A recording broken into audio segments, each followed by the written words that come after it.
Hello students, a very good morning to all students. हम लोग इस सेक्शन में सिविल डिसोबीडियंस मूवमेंट की बात करेंगे। फरवरी 1922 में महात्मा गांधी जी ने डिसाइड किया कि नॉन कॉपरेशन मूवमेंट को एंड कर दिया जाए। बहुत सारे इंडियंस ने कहा अगर हमें ब्रिटिशर्स पॉलिसी को अपोज करना है तो हमें लेजिस्लेटिव काउंसिल का पार्ट बनना होगा। इसके लिए मोतीलाल नेहरू और सीआर दास ने स्वराज पार्टी फॉर्म की। किसने फॉर्म की?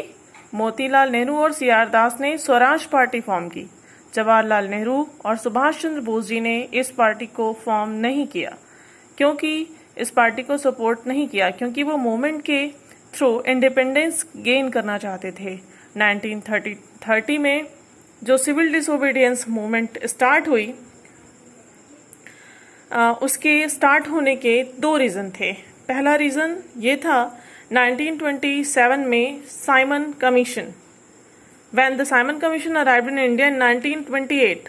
कब आया ये? 1928 में साइमन कमीशन आया। पहला तो रीज़न ये था।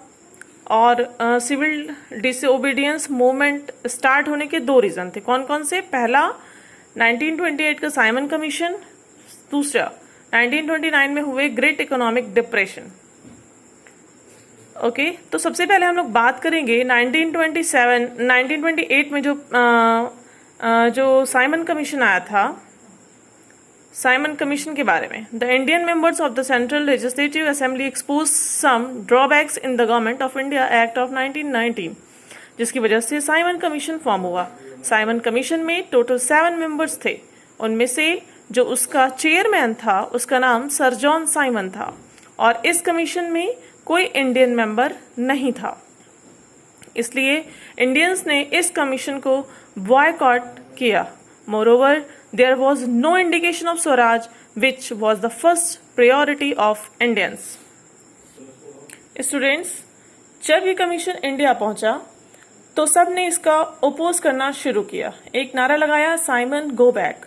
और जब लाहौर में इंडियंस इस कमीशन के खिलाफ प्रोटेस्ट कर रहे थे तो पुलिस ने लाठीचार्ज किया, जिससे लाला लाजपत राय, जो कि एक इंडिपेंडेंस लीडर थे और पॉलिटिशियन भी थे, उनकी डेथ हो गई। और अब हम बात करेंगे दूसरे रीजन की। The depression had deep impact on the agriculture and industrial goods. Poverty increased by 1930 due to high taxes. Poverty ज़्यादा इसलिए इंक्रीज हुई कि गवर्नमेंट ने अपने टैक्सेस बहुत ज़्यादा रिड्यूस नहीं किए थे। टैक्सेस को बहुत ही लिमिट में रिड्यूस किया गया था। इन दोनों रीजंस की वजह से गांधी जी ने सिविल डिसोबीडियंस का प्लान बनाया। सिविल डिसोबीडियंस मूवमेंट में कंट्री के जितने भी सिटीजन्स होते हैं वो गवर्नमेंट की पॉलिसीज और उनकी लॉज को फॉलो करना छोड़ देते हैं। गांधी जी ने सिविल डिसोबीडियंस मूवमेंट स्टार्ट करने से पहले लॉर्ड इरविन ने 11 डिमांड रखी। जैसे कि ये मूवमेंट स्टार्ट करने से पहले गांधी जी ने लॉर्ड इरविन से 11 डिमांड रखी थी, जैसे कि सॉल्ट टैक्स को अबॉलिश करना, लैंड रेवेन्यू को कम करना। लेकिन जो वायसराय था उसने गांधी जी को इन डिमांड्स को सही नहीं बताया और उन्होंने इन डिमांड्स को पूरा नहीं किया। फिर गांधी जी ने एक और लेटर लिखा जिसमें उन्होंने कहा 11 मार्च 1930 तक उनकी डिमांड्स फुलफिल नहीं हुई तो वो सिविल डिसोबीडियंस मूवमेंट स्टार्ट कर देंगे। और जब डिमांड पूरी नहीं हुई तो गांधी जी ने सिविल डिसोबीडियंस मूवमेंट स्टार्ट कर दिया। इस बार पूरे नेशन को यूनाइट करने के लिए गांधी जी ने नमक को चूज किया, क्योंकि नमक ही एक ऐसी चीज थी जो पुअर और रिच दोनों यूज करते थे। उसके लिए गवर्नमेंट को टैक्स देते थे। गवर्नमेंट का रूल ये कहता था कि कोई भी प्राइवेटली सॉल्ट मैन्युफैक्चर नहीं कर सकता है।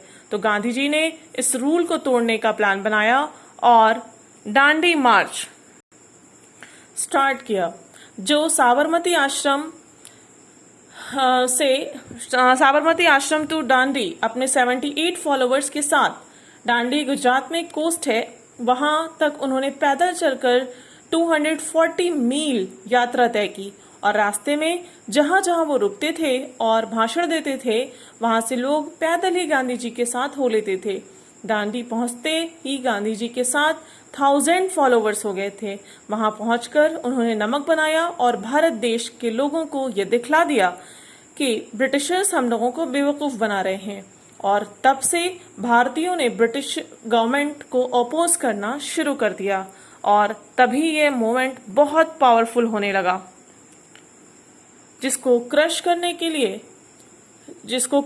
के लिए ब्रिटिश गवर्नमेंट ने इस मूवमेंट के लीडर्स को जेल में डालना शुरू कर दिया और गांधी जी को भी अरेस्ट कर दिया गया।